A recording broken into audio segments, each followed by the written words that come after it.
হুগলির খানাকুলের একটি গুরুত্বপূর্ণ কাঠের ব্রিজ ভেঙে ভেসে গেল জলের তোড়ে। চরম ভোগান্তির মধ্যে স্থানীয়রা। সমস্যার সম্মুখীন হুগলি জেলাসহ 3 জেলার মানুষজন। কোনো রকম দুর্ঘটনা এড়াতে কড়া নজরদারি পুলিশ প্রশাসনের। ঘটনাটি ঘটেছে খানাকুল থানার হরিশচক গ্রামের আজগুবিতলা ঘাটে। এই ব্রিজে রীতিমতন কিন্তু প্রচুর মানুষ এই ব্রিজ দিয়ে যাতায়াত করতেন। ব্রিজ ভেঙে যাওয়ার ফলে 3 জেলার যোগাযোগ একেবারে বিচ্ছিন্ন হয়ে গিয়েছে। প্রায় কয়েক মিনিট রাস্তার বিকল্প ছাড়া সেখানে কিন্তু 2.5 ঘন্টা ঘুরে যেতে হয়। সমস্যা সেখানকার স্থানীয় বাসিন্দাদের। খবর পেয়ে ঘটনাস্থলে উপস্থিত হন খানাকুল 2 নম্বর ব্লক প্রশাসন, খানাকুল থানার কর্তব্যরত পুলিশ কর্মীরা, রাজনৈতিক দলের সদস্যরা এবং সাধারণ মানুষ। জানা গিয়েছে যে বিগত কয়েকদিন ধরে এই ব্রিজের উপরে নজরদারি রাখা হচ্ছিল। আরও যে বিষয়টা জানা যাচ্ছে যে ঘাট কর্তৃপক্ষ অনেক চেষ্টা করেও এই ব্রিজটি বাঁচাতে পারেনি। শেষমেশ নদীর জল বাড়ায় ব্রিজটিকে প্রায় অর্ধেকটা ক্রাশ করে নিল। এই মুহূর্তে যোগাযোগ ব্যবস্থা বিচ্ছিন্ন।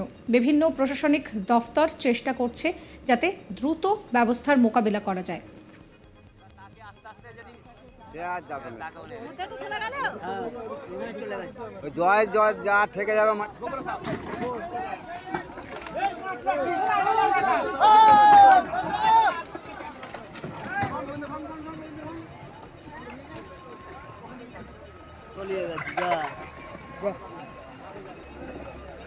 এবার তাকে আস্তে আস্তে যদি সে আর যাবে না,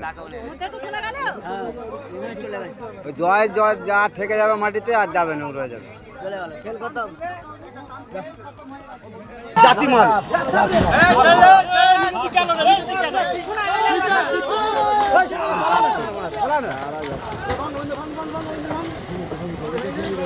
ওখান থেকে ভেঙে রয়ে যাবে, আর যাবে না, আরো যাবে।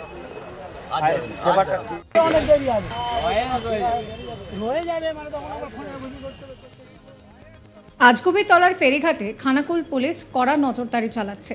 সাধারণ মানুষ তারা কিন্তু এই ভাঙা ব্রিজের মুখে দাঁড়িয়ে সেলফি তুলছেন, ভিডিও তুলছেন, যাতে কোনো রকমের কোনো দুর্ঘটনা না ঘটে। তাই পুলিশ প্রশাসন বারবার নিষেধ করছে যাতে ওই জায়গায় কেউ না যায়।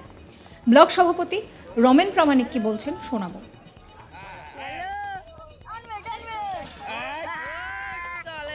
প্রশাসন অতীব তৎপর এখানে খানাকুলে সারা রাতি প্রায় এরা টহল দিচ্ছেন, আমরাও দিচ্ছি তার সাথে দলীয়ভাবে। তো আমরা ইতিমধ্যে জানিয়েছি বিডিও ম্যাডামকে এবং এসডিও ম্যাডামকে এবং পুলিশ প্রশাসনকে যে যেহেতু ফেরিঘাটগুলো বন্ধ হয়ে গেছে, যদি 50% প্রশাসনিক সহযোগিতায় 50% এবং বোট যদি 2-4টে বোট বাড়িয়ে 50% লাইফ জ্যাকেট পরিয়ে 50% করে লোক পারাপার হয়, সেক্ষেত্রে অনেক সুবিধা হবে। সেইটা প্রশাসনের দৃষ্টি আকর্ষণ আমরা করিয়েছি ইতিমধ্যে।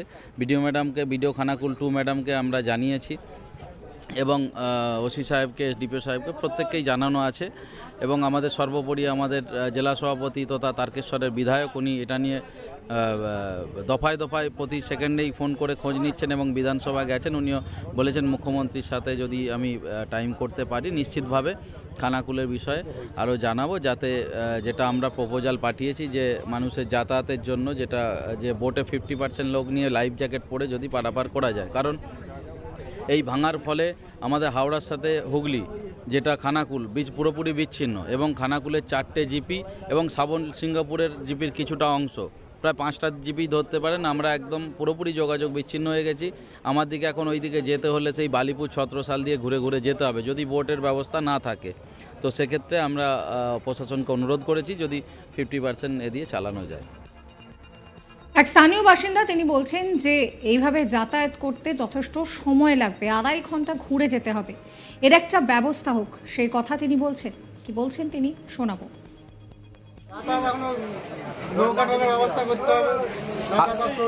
আর ওই পারে যেতে গেলে সড়ক পথ রাস্তা কতক্ষণ লাগবে? সড়ক পথ দিয়ে যেতে গেলে ওই পারে যদি যাওয়া হয় এটা কোন ঘাট?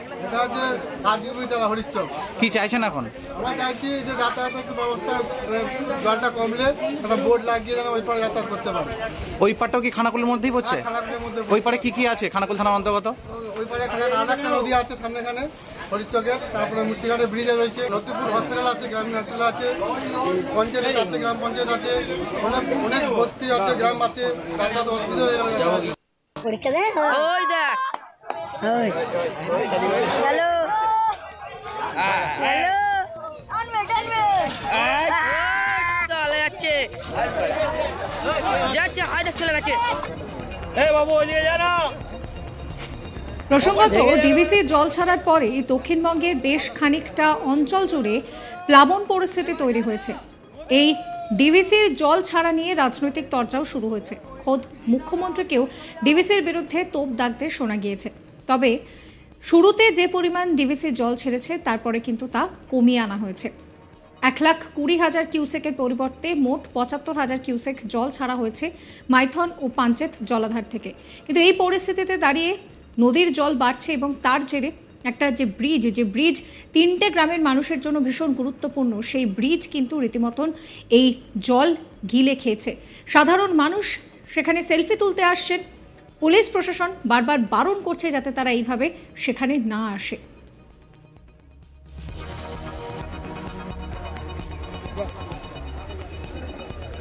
এবার তাকে আসতে হয়ে যাবে মানে তখন আবার ফোনে বুঝি করতে এই তো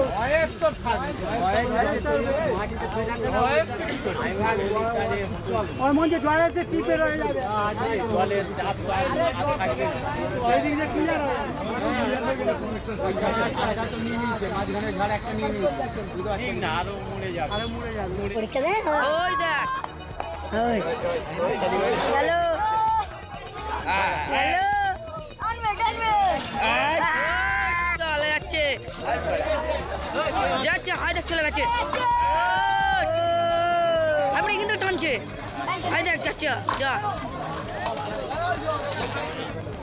বাবু ওইদিকে যা না কখন ভেঙে যাবে বেড়া চাও ওদিকে কেউ নেই ভাই যা না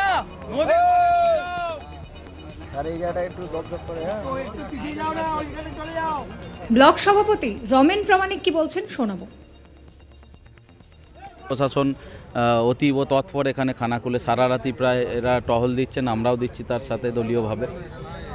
তো আমরা ইতিমধ্যে জানিয়েছি বিডিও ম্যাডামকে এবং এসডিও ম্যাডামকে এবং পুলিশ প্রশাসনকে যে যেহেতু ফেরিঘাটগুলো বন্ধ হয়ে গেছে, যদি 50% প্রশাসনিক সহযোগিতায় 50% এবং বোট যদি 2-4টে বোট বাড়িয়ে 50% লাইফ জ্যাকেট পরিয়ে 50% করে লোক পারাপার হয়, সেক্ষেত্রে অনেক সুবিধা হবে। সেইটা প্রশাসনের দৃষ্টি আকর্ষণ আমরা করিয়েছি ইতিমধ্যে।